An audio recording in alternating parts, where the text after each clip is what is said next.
Chris Mortensen joining us now on ESPN News. Mort, why did Tom Brady have such an impact on these negotiations?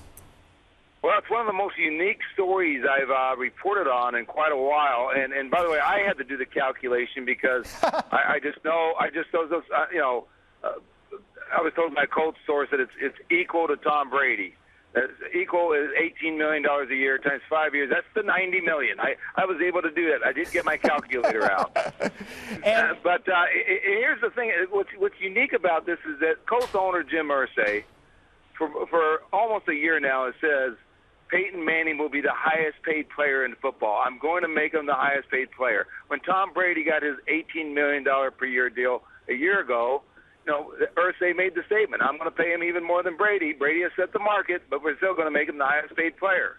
Well, as they got into negotiations this week, 2 days ago, Manning sat down with Irsay and team president Bill Polian and said, I don't want to be the highest paid player in football. He even asked for less than Brady's.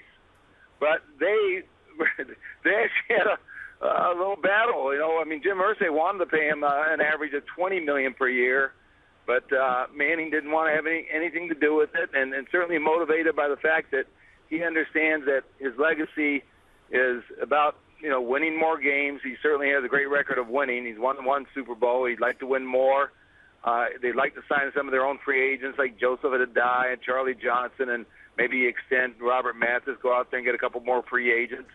But I think that's a true, genuine motivation for Manning at this point in his career. He's made a lot of money. He knows it.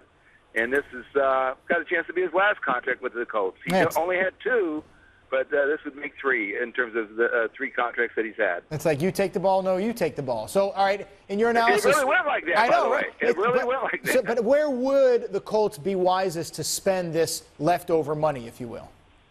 Well, when you have a guy like Bill Polian running your football operation, I think he'd be a better choice to address that matter. But certainly, continuity and stability within your own team is important. And by the way, even during this time when Manning's been well paid, he's had mechanisms in his contract that the Colts could trigger to lower the salary cap figure, which allowed them to sign Dwight Freeney and Bob Sanders.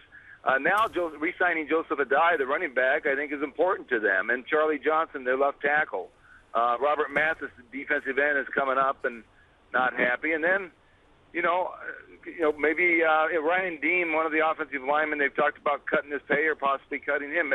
So part of this is about keeping your own guys, but there are some players out there, whether you want to call them on defense or offense, that certainly the Colts may have flexibility to go after. Their philosophy, as you know, is not to be active in free agency. But at the very least, re-sign your own key free agents and go out and grab a couple more. That's certainly the message that Manning is telling his owner. And now the Irsays have a little bit more money to do that with. Chris Mortensen with the breaking news, a brand new deal for Peyton Manning. Thanks, Mort.